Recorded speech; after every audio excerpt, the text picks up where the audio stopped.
What's up, everybody? It's Stephen Williams, founder and president of the CreditRepairShop.com. And in today's video, I'm going to answer some questions. Well, it's going to be some answering questions about some of the YouTube comments that were questions that were posted, and they were mostly around debt collections. I mean, that's just seems to be what's the number one topic that people are asking questions of me of, and like they're having different situations where they have either medical debt, repo debt, some type of debt collection or credit card debt that's coming after them by a debt collector, and they don't know what to do.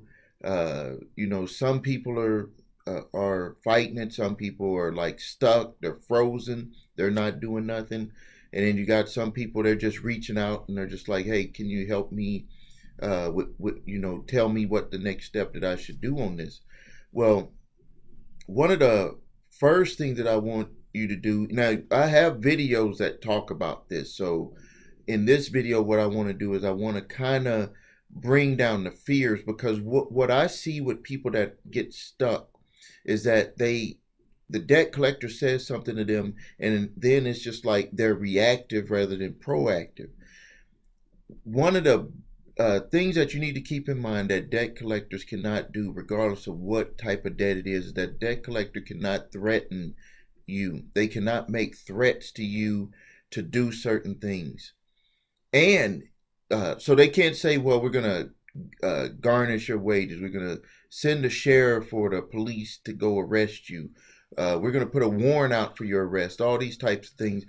They can't do that unless they really intend to do it. Now, in some states, because this used to not be legal across the board, but now in some states, they can do what's called where they'll put a warrant for your arrest.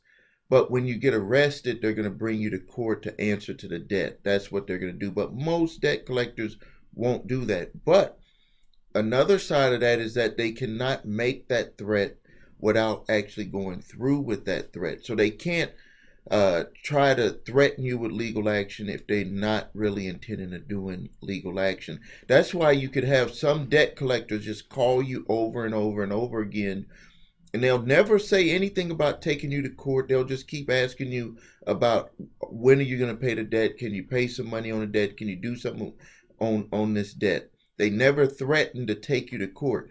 And then if one does threaten to take you to court and they never do take you to court, you should have, number one, write down whenever you talk to a debt collector. Write notes about what they said. Record it if you can record it. Because in the future, you never know if you're going to need that evidence for something that for an action that you might want to take against them, especially if they take you to court and they've broken some type of law. Because if they say something wrong, where maybe they said you owed a debt and they kind of tricked you into reauthorizing a debt that was past statute of limitations, and you found out later, but you already reauthorized the debt, and you go into court and you say, well, listen to this recording because they kind of tricked me into thinking that I still had a legal obligation to pay that debt. Or let's just say that a debt collector threatened legal action. They threatened to have you arrested, and it is not legal in your state, and they never did ever do that. You can actually sue them, take them to court, and say that this debt collection company broke the law by stating that they were going to have you arrested and they were going to take legal action, and they never took legal action. Now, I know that might sound a little crazy, where you're like, they're not taking legal action and you want me to take legal action. Excuse me, let me turn my computer down. And that you might take legal action, yes, because you have a right if they do that. And now, I'm not saying that everyone should do it, but what I'm saying is that this is your rights, and you might as well know all the rights that you have available to you. Also, something that a lot of people don't know is that you have no legal obligation to call any debt collector back. So you get a call from a debt collection company. They say you better call us back about this debt, or we're calling you to collect the debt and you need to call me back at this number. You have no legal obligation. Even if you do truly owe the debt, it's not past statute of limitations, you have no obligation to call them back.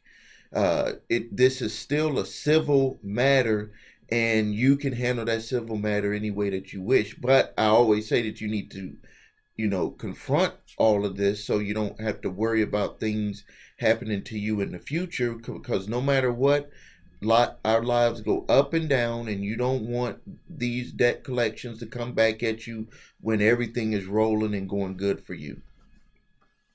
So let's see here. So just to review, a debt collection company cannot threaten legal action if they don't intend to take legal action. You can record a call, and then later you actually take them to court for doing that. And probably one of the remedies that you could use is to have the debt collection forgiven or dismissed, in a way, so to speak. Dismissed. You don't even want to have it forgiven. You want to have it dismissed, because you don't want them to send you a 1099-C stating that debt was considered as income to you. You have no obligation to answer the phone no obligation to call a debt collector back, regardless of what they say when they leave a message. You have no legal obligation to call them back. But I do teach you to call back and get the situation, gather information. Don't give out your information, just gather information so you can put together a strategy on how you're going to attack that debt collection. And they cannot threaten to put you in jail. They cannot threaten to have a sheriff or the police come and pick you up. But in some states, and you should review the laws in your state, they can have a warrant out for your arrest. And what that is a warrant to have you come into court. If you're stopped, they can actually bring you into court with that warrant and have you answer to the debt. But most debt collection companies do not want to take that route.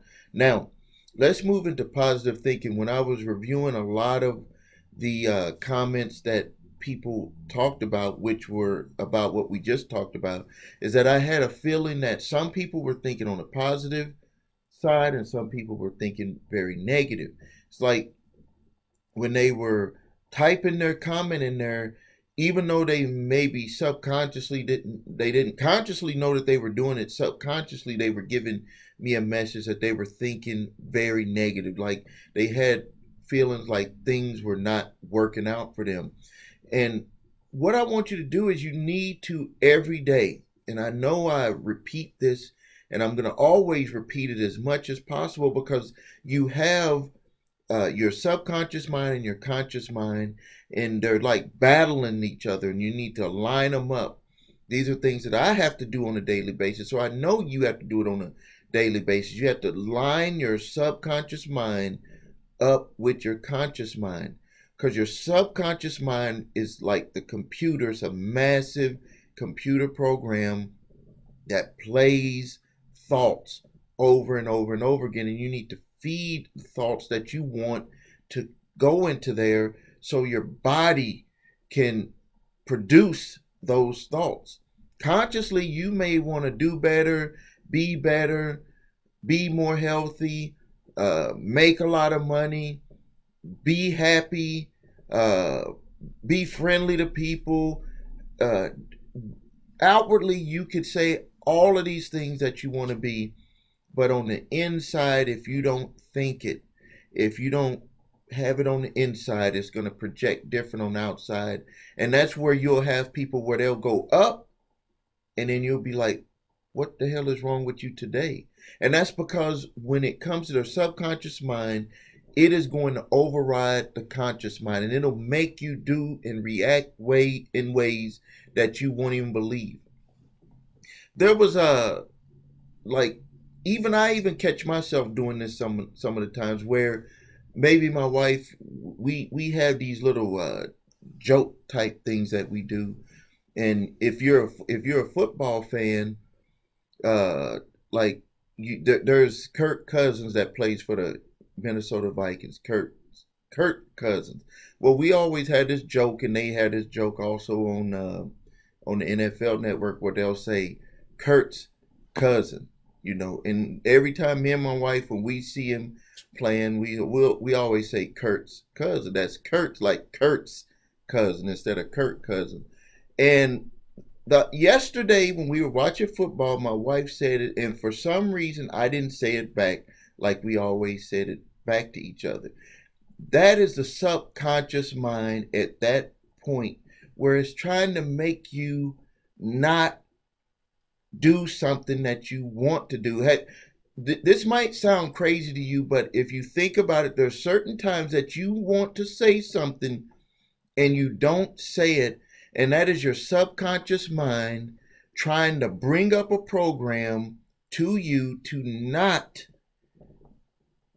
I don't want to say be friendly, but to not participate in something. And that participation could be from something that is deep rooted in your subconscious mind to where, yeah, you'll play along, and then all of a sudden you won't play along. And you might be thinking consciously, you're like, consciously you want to say it. Consciously you want to say it, but something is making you not participate in the conversation. That's the subconscious mind coming to the forefront and taking over the conscious mind, because something deep rooted, we never know what that is, but something deep rooted is making us not want to be what we consciously want to be. And at that time with my wife, something was making me not want to participate. I was in a good mood. We were watching football. We were sitting back. You know, we in my TV room, we have 3 screens, so I'll get to watch 3 games at the same time. We have our popcorn. We're just sitting there, and I was answering all the questions, all the stuff. But when it came to this one, I did not come back quick and say Kurt's cousin.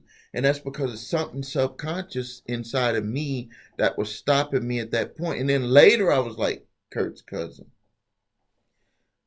My friends, we have to be very careful of our subconscious mind coming to the forefront.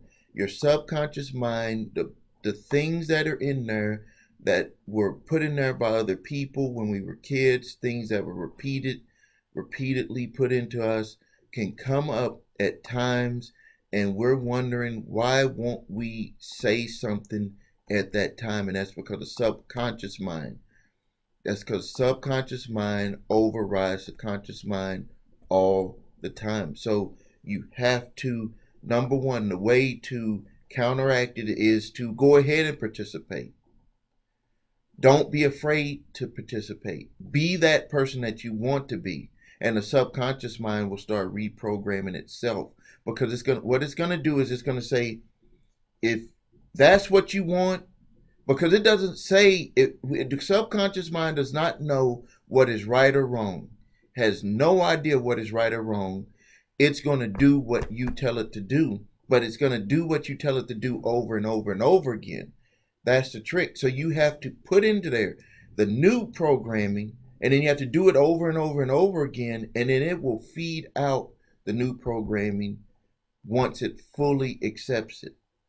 So there is no right or wrong to the subconscious. It's just what you want to do, to be, to have, to want, to feel. That's what you put in there, and then it will play that record, and then it will start to materialize that record on the outside, which will be your body, which will be your life.